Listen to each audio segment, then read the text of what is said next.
Viewer Esau King requested a video about the Russian language, and as someone who's been battling with Russian for years, I'm more than happy to oblige.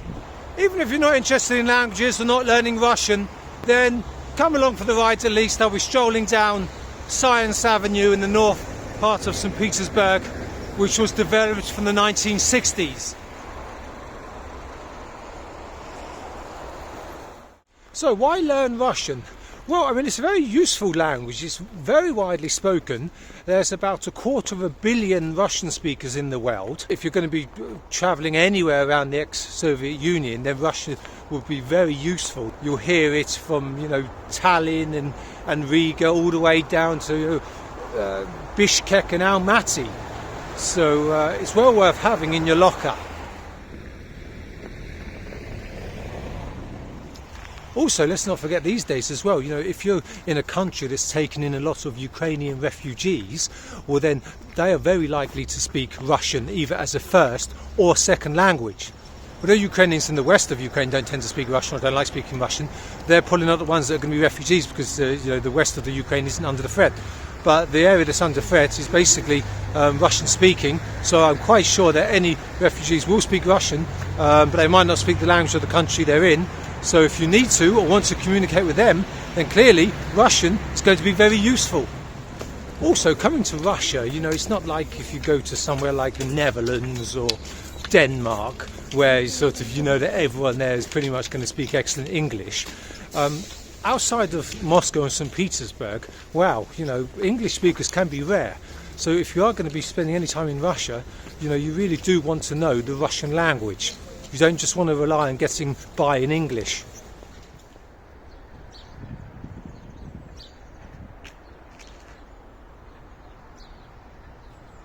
The word market, out of the 6 letters, 5 of them are exactly the same as in English.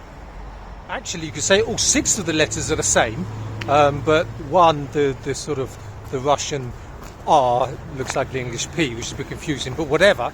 If you are planning on learning Russian, well then let's look at some of the difficulties, shall we? I think for most people learning Russians, especially English speakers, it's the case endings. They might have them in languages like Polish or I think German, whatever, but in English we certainly don't. 6 different case endings, and in one sentence you could easily have 2 or 3 or even 4 different case endings, and it can be confusing and it's not easy. It can take a long time to grasp. If you've ever learned French or Italian or Spanish or those kind of languages, you'll know about each object has to be masculine or feminine, and it's the same here as well. Again, for English speakers, we're not quite used to that. Everything's just it, isn't it? But in Russian, like a table is a man and a door is a woman type thing. So again, that can take a little bit of getting used to. Another tricky thing is that there's 2 types of Russian verbs, imperfective and perfective, and trying to use them correctly can be very challenging.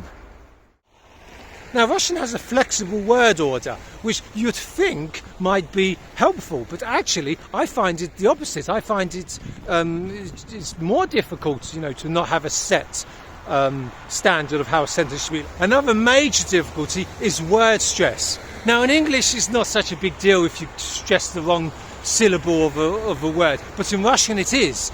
If you do, you're unlikely to be understood.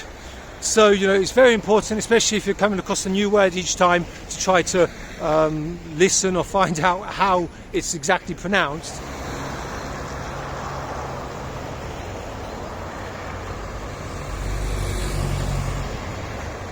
These days, language learners are so lucky they've got access to so much information that we didn't have before. When I first started learning Russian or any other language, it was just a book and a audio CD or something like that. I mean, there was just nothing apart from that, and it was, it's a difficult way to learn the language.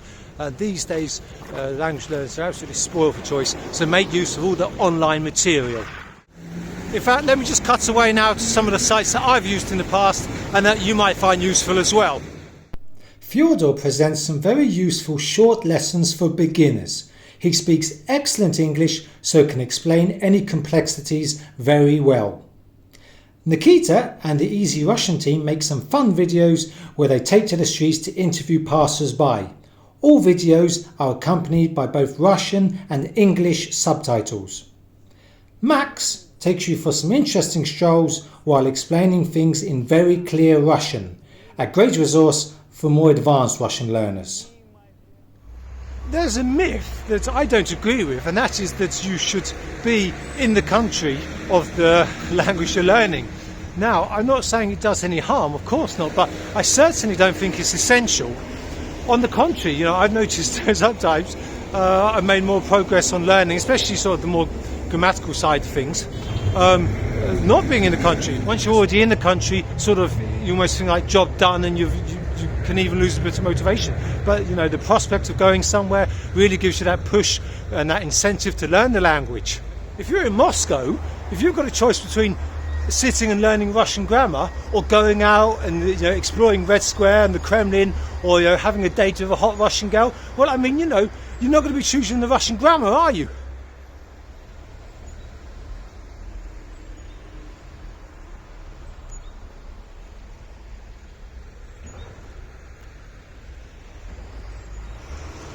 Now, let me end by giving my top tips in no particular order. Although I just said that you don't need to be in country, for some of you, it might be a nice experience and it might help you. So a very useful thing is that many universities all across Russia offer short-term Russian courses, and these can be very reasonably priced, and they can even include accommodation as well. It can be something you just do for 2 weeks for a holiday, or a couple of months, or even a whole year. Another thing I say with Russian is be careful where you use it. If you're going to try and use it in the western part of Ukraine, or in Lithuania, or in Poland, or any of those type places, well then you're probably going to be upsetting people and not making many friends. So just make sure that you're using it in the place where people don't mind speaking Russian. Next up, absolutely do not use transliteration. A lot of people, especially beginners, they kind of use the transliteration to help them if they're not so familiar with the Cyrillic script, or if they find the Cyrillic script a little bit intimidating. But you needn't, it can be learned quite easily.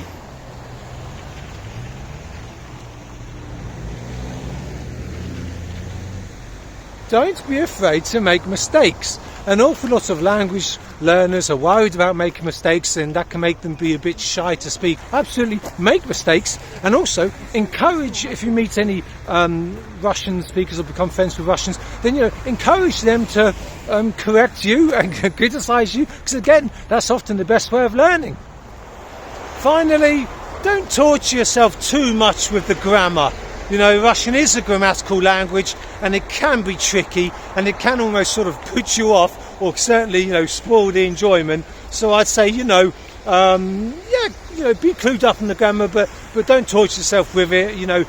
Just enjoy learning Russian. It's an interesting, fascinating language, and when you get a bit more confident, well, then you can perhaps delve into the grammar side of things a bit more. Okay, so come to the end of Science Avenue. Hope you enjoyed our little stroll, and if you're learning Russian, maybe you might have picked up 1 or 2 little things to help you. If you are, well then absolutely good luck with it. Okay folks, see you next time.